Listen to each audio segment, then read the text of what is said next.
Os ramos básicos dos judeus atuais incluem judeus Ashkenazi, com uma população total de cerca de 10 a 11 milhões hoje. Judeus sefarditas, a população total hoje é de cerca de 2,3 milhões.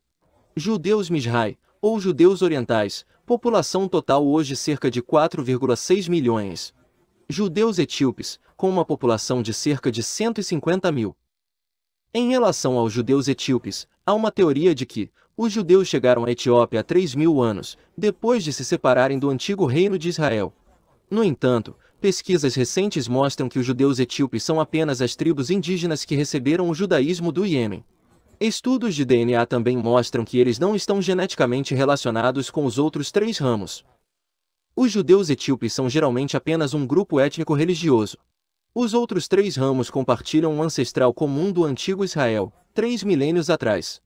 Estudos genéticos mostraram que esses 3 clados estão geneticamente mais relacionados aos povos do norte da Mesopotâmia do que aos povos árabes vizinhos. Os povos cujo DNA está mais próximo dos judeus são os curdos, os turcos e os armênios. Os judeus Mizrahi tinham uma população de cerca de 4,6 milhões, consistindo principalmente da comunidade judaica da Babilônia, atual Iraque, comunidade na Pérsia, atual Irã, e a comunidade judaica emenita. Atualmente, mais de 90% dos judeus Mizrahi foram realocados para Israel. O ramo sefardita do judaísmo tem uma população total de cerca de 2,3 milhões de pessoas hoje. Judeus sefarditas vivem no norte da África e na Península Ibérica. Os judeus estão presentes na Península Ibérica desde os tempos romanos, incluindo judeus vendidos como escravos, pessoas expulsas de Roma após a Guerra Judaico-Romana e ondas de imigração do norte da África, seguindo os passos dos exércitos muçulmanos. Atualmente, mais de 60% dos judeus sefarditas vivem em Israel. O ramo Ashkenazi do judaísmo se separou da comunidade judaica durante a destruição do primeiro templo, há 2.500 anos. Então eles foram para Roma e floresceram aqui. A população judaica em Roma cresceu para 1 milhão de pessoas. Então, de repente se desintegrou por volta do ano 1000. Naquela época, 400 famílias judias haviam migrado para a Europa Central e depois para a Europa Oriental. A pesquisa genética mostra que todos os 11 milhões de judeus Ashkenazi hoje evoluíram, apenas dessas 400 famílias. Por passar por um momento difícil, de 1 milhão de pessoas para 400 famílias, e depois de volta para milhões. Mesmo um estudo no American Journal of Genetics provou que 40% dos judeus Ashkenazi de hoje nasceram de apenas 4 mães que viveram cerca de 1000 anos atrás. Dito isto, este clado possui informação genética pura e é extremamente homogêneo. Os Ashkenazi são o ramo judaico com a história mais traumática. É também o ramo mais bem-sucedido do judaísmo. Eles provaram todos os expurgos desde os tempos romanos até a Idade Média. E finalmente o período fascista. Antes do genocídio nazista, os judeus Ashkenazi compunham cerca de 90% da população judaica do mundo. Hoje, eles representam menos de 70% da população judaica total. A atual população judaica Ashkenazi é de 10 a 11 milhões, com 5 a 6 milhões vivendo nos Estados Unidos. 2,8 milhões de pessoas vivem em Israel. O resto vive principalmente na Europa, Canadá e Austrália. Os estudos muitas vezes mostram que os judeus Ashkenazi têm um QI entre 107 e 115. Esta é uma pontuação muito alta, comparada à média. O QI deles é mais alto no campo da matemática e das línguas. Nos Estados Unidos, embora apenas cerca de 2% da população do país, os judeus Ashkenazi foram responsáveis por 27% dos prêmios Nobel ganhos pelos Estados Unidos no século XX. 25% dos medalhistas de matemática Fields. 38% dos diretores ganharam um Oscar. Em escala mundial, as pessoas de origem judaica representam 0,2% da população. Mas ganhou pelo menos 20% do número total de prêmios Nobel. Isso é realmente admirável. Diferença entre Ashkenazi e Sefaradi. Desculpa que minhas amigas, tem 3 amigas Ashkenazi aqui assistindo. Eu sou meio Ashkenazi. A minha família materna é Pinchowski, da Polônia. A mãe da minha mãe é Bornstein. Pai da minha mãe, Pinchowski. A minha família paterna são judeus sefarditas do Egito, Ventura e Matatiá.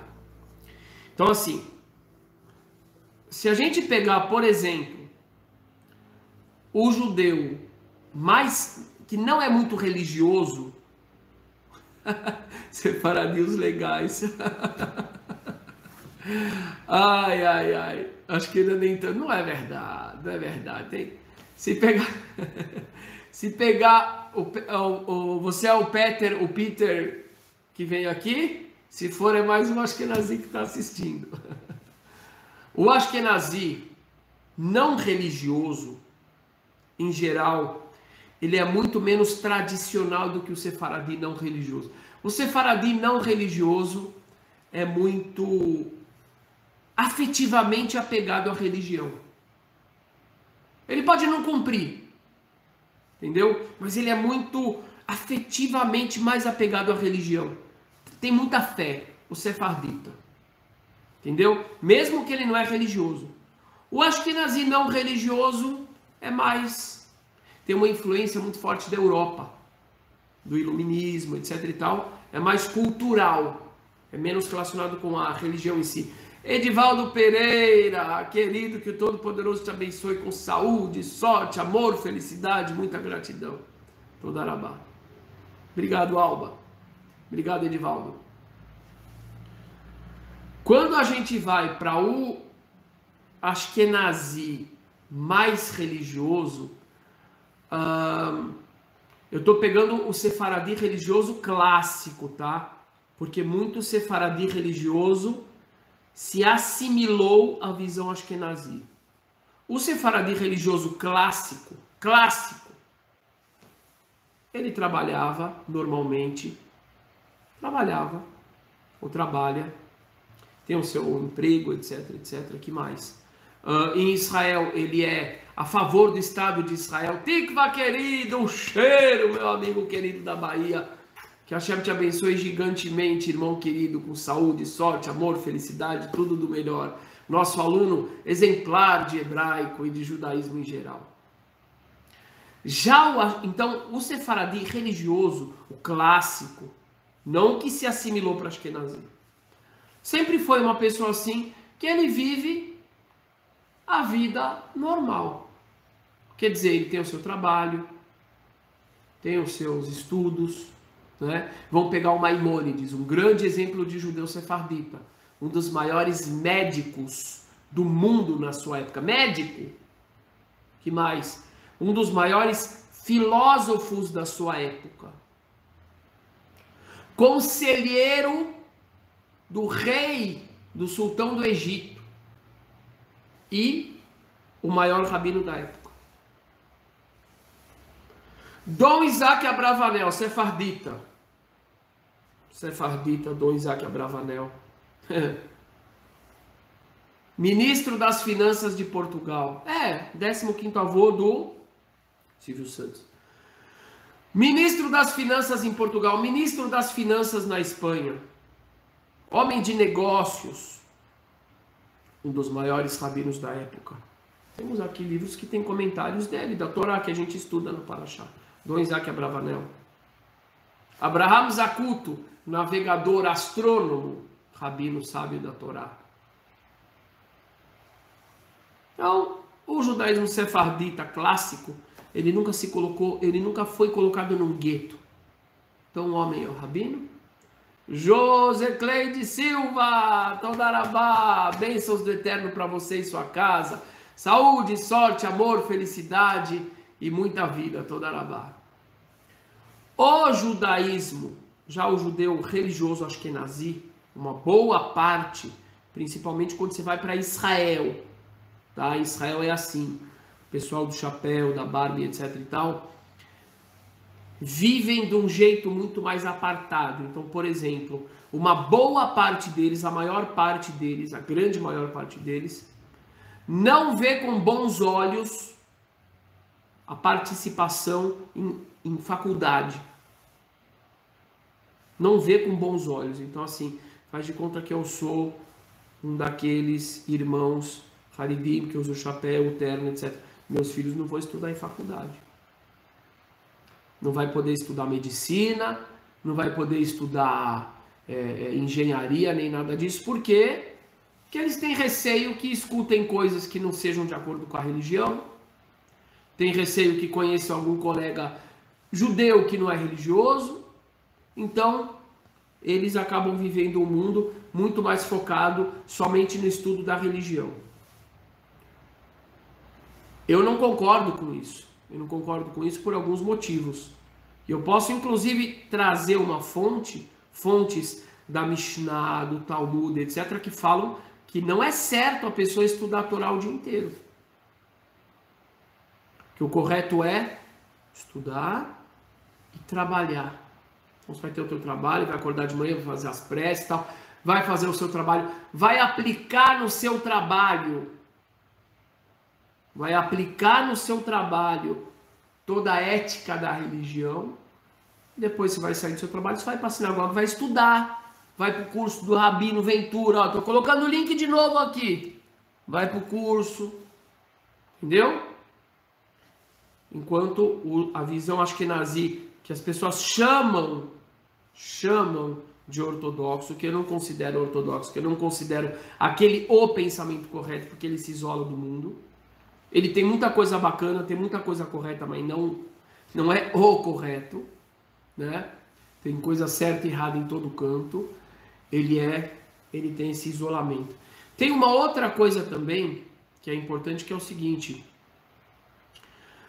o judeu sefardita clássico tradicional em Israel sempre foi para o exército.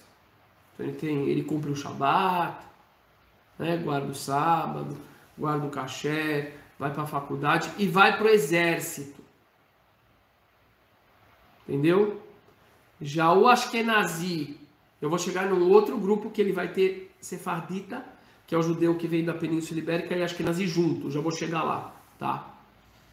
Já o ashkenazi do chapéu e do terno não vai para o exército. Tem algumas exceções, mas não vai para o exército. Por quê? Porque talvez vai cair o nível de religiosidade da pessoa, ele pensa, vai encontrar com mulheres no exército, etc. Então ele não vai. Eu sou a favor de ir para o exército, eu sou a favor da pessoa viver a fé aplicada na realidade, mas cada um tem a sua visão também, a gente precisa respeitar. Mas a minha forma precisamos ser médicos, reverentes a Deus, precisamos ser engenheiros, professores, soldados, precisamos fazer parte da realidade como está escrito na Torá. O rei Davi não era apartado da realidade.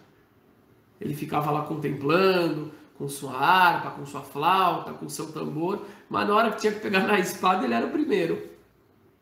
Rei Salomão, a mesma coisa. Ele era devoto, era isso, né? Fora as mulheres que ele casou, aquela confusão toda. Mas os grandes rabinos do Talmud, da Mishnah, todos eles eram sapateiros, todos eles eram lenhadores, eram pessoas que viviam no mundo. Então, eu acredito, inclusive, passei para ver que estava com saudade, Luiz Carlos, obrigado. Inclusive, eu acho que toda essa estrutura, né, chamada de ortodoxa, pelo que está aparecendo em Israel, vão ter muitas mudanças ali. Hoje em dia está tendo uma pressão muito forte para acabar com vários monopólios referentes à conversão, ao kasher. Muita coisa vai mudar. Vocês aguardem que muita coisa vai mudar. Tem um terceiro grupo. O da Itália não é nem ashkenazi nem sefaradi, é um outro grupo, é o italki, é o italiano. Tá? Obrigado, Renan. Tem um outro grupo que é muito interessante, que são os Mizrahnikim. O que é o Mizrahnik? Eu gosto muito desse, tá? Mizrahnikim é o judeu que ele cumpre o Shabat, cumpre o kasher, estuda a Torá, é devoto, né? Contempla todos os dias, faz as contemplações da manhã, da tarde, da noite, cultiva a caridade, o amor ao próximo. E ele considera o retorno do povo judeu a Israel atual cumprimento das profecias da Torá. Está escrito na Torá que depois de muito tempo o povo de Israel voltará para Israel. São os Mizrahnikim. A Ofra Hazer Mizrahi porque ela é judia do Oriente Médio. Isso. Mas os Mizrahis são Ashkenazim, são Sefaradim, mistura tudo.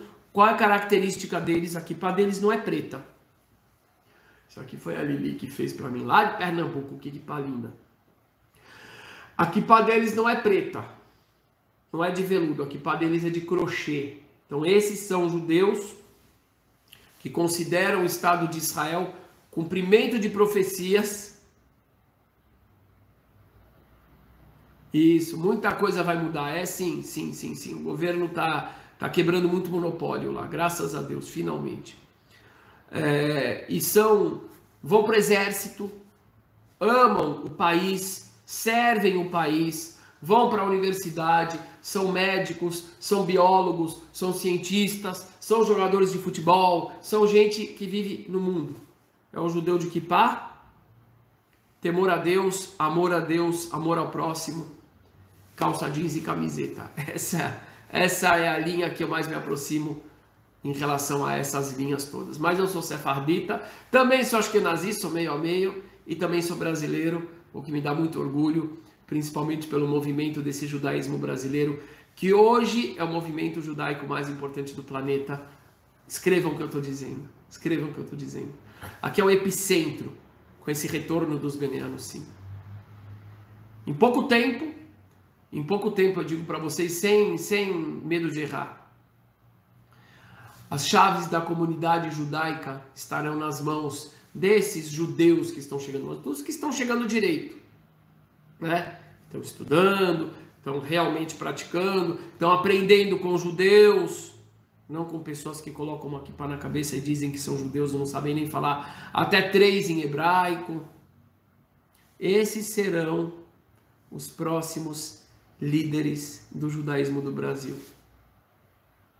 Serão Oliveiras, serão Pereiras,